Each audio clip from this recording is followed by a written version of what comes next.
ഒരു 6 ലക്ഷം രൂപ KP അനിൽകുമാർ എന്ന് പറയുന്ന പഴയ കോൺഗ്രസ്സുകാരനിൽ നിന്ന്, കോൺഗ്രസിൻ്റെ പഴയ നേതാവിൽ നിന്ന്, സംഘടനാകാര്യ സെക്രട്ടറിയായ നേതാവിൽ നിന്ന് ഷെഹനാസ് വാങ്ങി. അത് ഷെഹനാസിൻ്റെ സ്ഥാപനത്തിൽ പാർട്ട്ണർഷിപ്പ് നൽകാമെന്ന് പറഞ്ഞായിരുന്നു എന്ന് ഒരാൾ പറഞ്ഞിരുന്നു.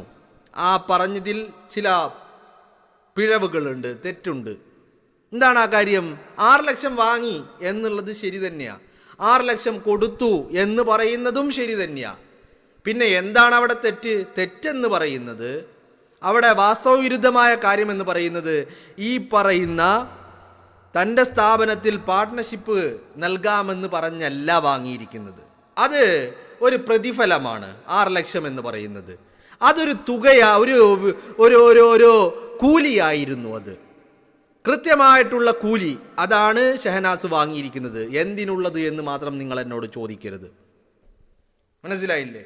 ഈ ഷെഹനാസിനെ കോൺഗ്രസ്സുകാരിയാക്കിയതും ഈ സാംസ്കാരിക വകുപ്പിൽ വലിയ സ്ഥാനം നൽകിയതും, സാംസ്കാരിക വകുപ്പിൽ സ്ഥാനം ആർക്ക്? നല്ല 1-ാം തരം വ്യാജ IAS-കാരിക്ക്, പറ്റിപ്പുകാരിക്ക്, വെട്ടിപ്പുകാരിക്ക്.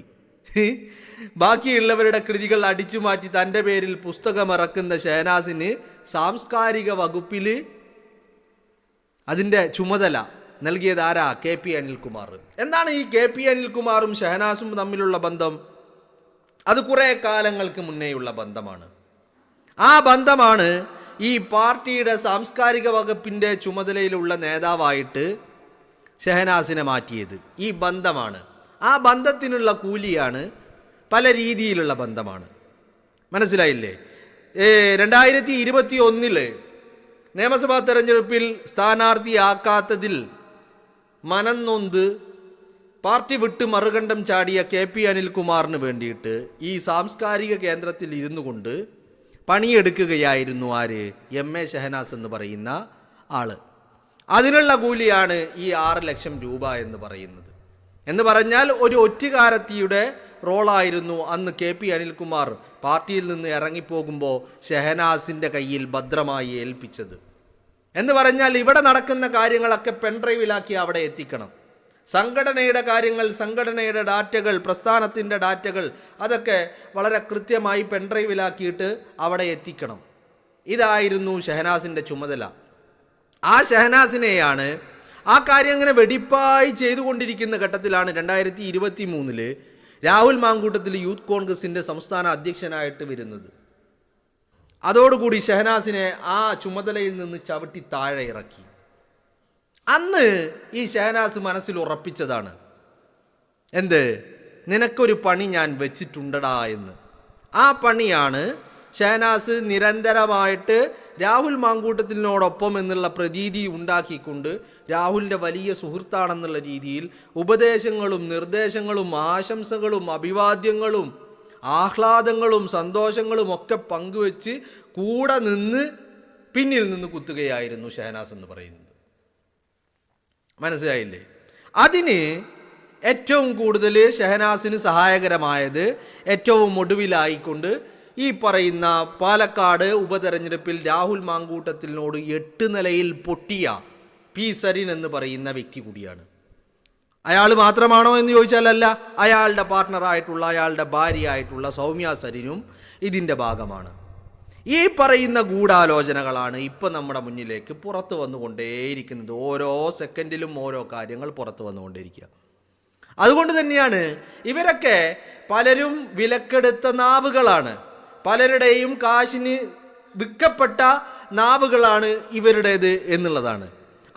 അങ്ങനെ വിലക്ക് വാങ്ങിയ നാവുകളായതുകൊണ്ട് തന്നെയാണ് ഇവർക്ക്, നിങ്ങളൊന്ന് ആലോചിച്ച് നോക്കൂ, ഇവർക്ക് മൈക്കിന് മുന്നിൽ മാത്രമേ ഇവരിതൊക്കെ പറയുകയുള്ളൂ. കോടതിയിൽ പോകുമോ? ഇല്ല. ജുഡീഷ്യറിയുടെ മുമ്പിൽ പോകുമോ? ഇല്ല. നിയമത്തിൻ്റെ മുന്നിൽ പോകുമോ? ഇല്ല. പരാതികൾ ഉണ്ടാകുമോ? ഇല്ല. അതൊന്നും ഉണ്ടാവില്ല. മൈക്കിന് മുന്നിൽ മാത്രം ഇങ്ങനെ കുരച്ചു കൊണ്ടേയിരിക്കും. അതൊരു റേഡിയോ സംപ്രേഷണം പോലെയാണ്. അവിടുന്ന് പറയുന്നതൊക്കെ നമ്മൾ കേട്ടുകൊണ്ടിരിക്കുക. അങ്ങോട്ട് നമുക്ക് ചോദിക്കാനൊന്നും പറ്റില്ല. കാരണം നമ്മളിവിടെ ഇരുന്ന് അങ്ങോട്ട് ചോദിച്ചിട്ട് കാര്യമില്ല, കേൾക്കില്ല. അതാണ് ഇവരുടെ ഒരു ലൈൻ എന്ന് പറയുന്നത്. അതെന്തുകൊണ്ടാ? അത് ഈ പറയുന്ന ആളുകൾ, ഒരു കൂട്ടം ആളുകളുണ്ട്, ഇതൊക്കെ വിലക്കെടുക്കപ്പെട്ട നാവുകളാണ് എന്നുള്ളതാണ് അതിൻ്റെ പരമാർത്ഥം എന്ന് പറയുന്നത്. അതുകൊണ്ട് തന്നെ യജമാന സ്നേഹം ഈ പേപ്പട്ടികൾ ആ നാവ് കൊണ്ട് കാണിച്ചു കൊണ്ടേയിരിക്കും. ആ നാവ് കൊണ്ട് മാത്രമേ അത് കാണിക്കുകയുമുള്ളൂ. നിയമത്തിനേക്ക് മുന്നിൽ പോയി കഴിഞ്ഞാൽ അവിടെ ചോദ്യങ്ങൾ ഉണ്ടാകും. ചോദ്യങ്ങൾക്കും പറച്ചിലുകൾക്കും ആധികാരികത വേണം, തെളിവുകൾ വേണം, മെറ്റീരിയൽ എവിഡൻസുകൾ വേണം എന്നുള്ളത് കൊണ്ട് തന്നെ അങ്ങോട്ട് പോകില്ല. മറിച്ച് ഇത്തരത്തിൽ ഈ വിലക്കെടുക്കപ്പെട്ട നാവുകളിലൂടെ മാത്രമേ ഇവർ സംസാരിക്കുകയുള്ളൂ എന്നുള്ളതാണ് ഇതിൻ്റെ പ്രത്യേകത എന്ന് പറയുന്നത്. മനസ്സിലായില്ലേ? അപ്പോൾ രാഹുൽ മാങ്കൂട്ടം വിവാദത്തിന് പിന്നിൽ വലിയ ഒരു ഗൂഢാലോചന നടന്നിട്ടുണ്ട് എന്നുള്ള കാര്യം വളരെ കൃത്യമാണ്. അതിനപ്പുറം ഈ ഗൂഢാലോചനക്ക് നേതൃത്വം കൊടുത്തതും നിയന്ത്രിച്ചതും അല്ലെങ്കിൽ അതിൻ്റെ കടിഞ്ഞാണെന്ന് പറഞ്ഞിരുന്നത് പിണറായി വിജയൻ്റെ കയ്യിലായിരുന്നു എന്നുള്ളതാണ്. അത് സൂചിപ്പിക്കുന്നത് എന്താണ്? അതാണ് മൂന്നാമത്തെ പരാതി ഉണ്ടായത്. ആ പരാതി രഹസ്യമാക്കി വെച്ചത്, ആ പരാതിയിന്മേൽ രാഹുൽ മാങ്കൂട്ടത്തിനെ അറസ്റ്റ് ചെയ്തത്. ആ കടിഞ്ഞാൺ പിണറായി വിജയൻ്റെ കയ്യിലായിരുന്നു. കാരണം എന്താ? പിണറായി വിജയൻ്റെ കയ്യിലാണ് അധികാരമുള്ളത്. ആ അധികാരം ദുർവിനിയോഗം ചെയ്തുകൊണ്ടാണ് രാഹുൽ മാങ്കൂട്ടത്തിനെ കസ്റ്റഡിയിലെടുത്തതും അറസ്റ്റ് ചെയ്തതും എന്നുള്ളതാണ്. മനസ്സിലായില്ലേ? അപ്പോൾ ഇത്തരത്തിലുള്ള സംഭവങ്ങൾ ഇങ്ങനെ തുടരെ നടന്നുകൊണ്ടിരിക്കുകയാണ്. ഈ ഗൂഢാലോചനകൾ വളരെ കൃത്യമായിട്ട് അളന്നു മുറിച്ച് സമൂഹ മധ്യത്തിൽ പ്രവർത്തിക്കുന്ന പല ആളുകളും തെളിവുകൾ അടക്കം നമ്മുടെ മുന്നിൽ നിരത്തുന്നുണ്ട്, അല്ലേ? ആ കൂട്ടത്തിൽപ്പെട്ട ഒരു കാര്യമാണ് ഈ പറയുന്ന ഷഹനാസും ഈ അനിൽകുമാറും തമ്മിലുണ്ടായിരുന്ന ബന്ധമെന്ന് പറയുന്നത്. എല്ലാ അർത്ഥത്തിലും ഒരു വലിയ ബന്ധമായിരുന്നു അത്. മനസ്സിലായില്ലേ? ആ ബന്ധം അനിൽകുമാർ പാർട്ടി വിട്ടു പോയപ്പോൾ ഉപയോഗിച്ചിരുന്നത് ഇത്തരത്തിൽ പല കാര്യങ്ങൾക്കും വേണ്ടിയായിരുന്നു. അതേ ലൈന് തന്നെയാണ് രാഹുൽ മാങ്കൂട്ടം വിവാദത്തിലും സരിനും ഉപയോഗിച്ചത്. സരിൻ തൻ്റെ പഴയ ബന്ധങ്ങളും തൻ്റെ ഭാര്യയുടെ ബന്ധങ്ങളും ദുബൈ കണക്ഷനുകളും ഷാർജ കണക്ഷനുകളുമൊക്കെ കൂട്ടിച്ചേർത്ത് വെച്ചുകൊണ്ടാണ് പാലക്കാട് ഉപതെരഞ്ഞെടുപ്പിൽ 8 നിലയിൽ പൊട്ടിയതിൽ പിന്നെ ഹോംവർക്ക് ചെയ്ത് വളരെ കൃത്യമായി ഹോംവർക്ക് ചെയ്തുകൊണ്ട് നടത്തിയിരിക്കുന്നത് എന്നുള്ളതാണ്. പിന്നെ ഈ പറഞ്ഞ പിണറായി വിജയൻ്റെ പങ്ക് ഞാൻ പറയാനുള്ള കാരണം എന്ന് പറഞ്ഞത്, ഇപ്പം നിങ്ങളൊന്ന് ആലോചിച്ച് നോക്കൂ.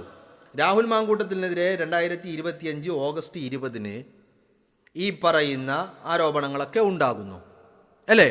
എന്നാൽ അത് കഴിഞ്ഞ സമയത്തൊന്നും ഒരു ഒഫീഷ്യൽ പരാതി, ഒരു ഔദ്യോഗികമായിട്ട് ഒരു പരാതിയും എവിടെയുമില്ല.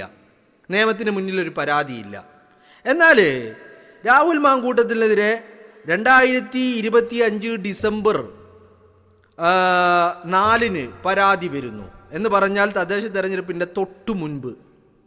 തദ്ദേശ തെരഞ്ഞെടുപ്പ് ഡിസംബർ 9-നും 11-നുമായിരുന്നു. അതിനു മുമ്പ് എന്ന് പറഞ്ഞാൽ ഡിസംബർ 4 പരാതി വരുന്നു. ഈ ഡിസംബർ 4 പരാതി വരുന്നതിൻ്റെ 10 ദിവസം മുമ്പ് എന്ന് പറഞ്ഞാൽ 2025 നവംബർ 24 മുഖ്യമന്ത്രിയുടെ മുന്നിൽ ഒരു പരാതി എത്തുന്നു.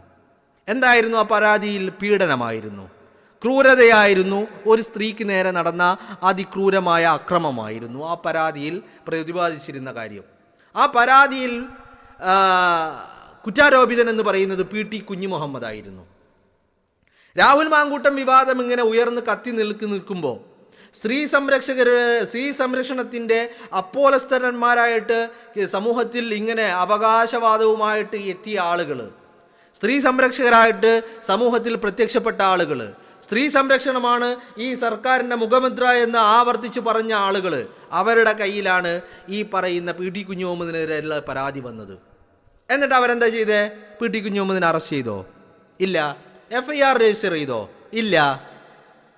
പിന്നെ എന്ത് ചെയ്തു? പകരം ഈ പരാതിക്കാരിയെ കാണാൻ സഖാക്കളെ അയച്ചു. എന്നിട്ട് അവിടെ ഒരു കോംപ്രമൈസിനുള്ള ശ്രമം നടത്തി.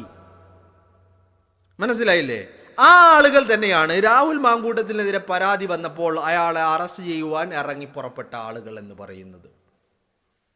മനസ്സിലായല്ലോ കാര്യങ്ങൾ?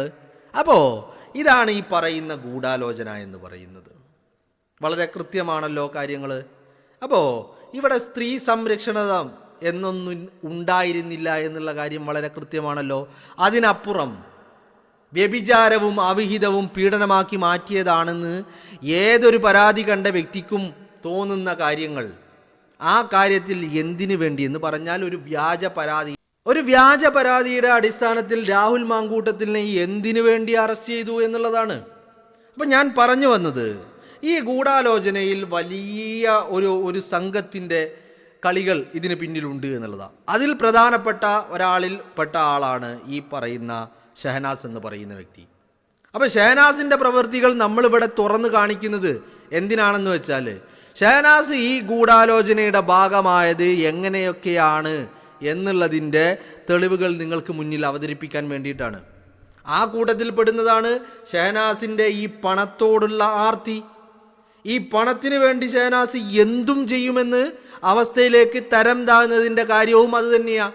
അപ്പോൾ 2023 രാഹുൽ മാങ്കൂട്ടം അധ്യക്ഷനായപ്പോൾ, യൂത്ത് കോൺഗ്രസിൻ്റെ സംസ്ഥാന പ്രസിഡന്റ് ആയപ്പോൾ, ഷഹനാസിനെ സാംസ്കാരിക വകുപ്പിൻ്റെ ചുമതലയിൽ നിന്ന് പിടിച്ച് താഴെയിട്ടപ്പോൾ ഷഹനാസ് കരുതിയ ഒരു കാര്യമാണ്, തന്നെ അവിടെ അവരോധിച്ച KP അനിൽകുമാറിൻ്റെ മായിട്ടുണ്ടായിരുന്ന ബന്ധത്തിൻ്റെ അടിസ്ഥാനത്തിൽ താൻ അവിടെ കയറിയിരുന്നത് ഇല്ലാതെയാക്കിയ വ്യക്തിയാണ് രാഹുൽ മാങ്കൂട്ടം. ആ രാഹുൽ മാങ്കൂട്ടത്തിനെ വകവരുത്തണം, വെട്ടി വീഴ്ത്തണം. അതിന് താൻ സ്ത്രീ ആയതുകൊണ്ട് തനിക്ക് അതിൻ്റെ ഒരു പ്രയോറിറ്റി ലഭിക്കുമെന്നുള്ളതിൻ്റെ അടിസ്ഥാനത്തിലും എവിടെ നിന്നൊക്കെയോ കാശുകൾ വന്നതിൻ്റെ, പൈസ വന്നതിൻ്റെ, പണം ലഭിച്ചതിൻ്റെ അടിസ്ഥാനത്തിലുമാണ് ഈ പേപ്പട്ടി കുരക്കും പോലെയുള്ള കുരകൾ ആവർത്തിച്ചു കൊണ്ടേയിരിക്കുന്നത് എന്നുള്ളതാണ്.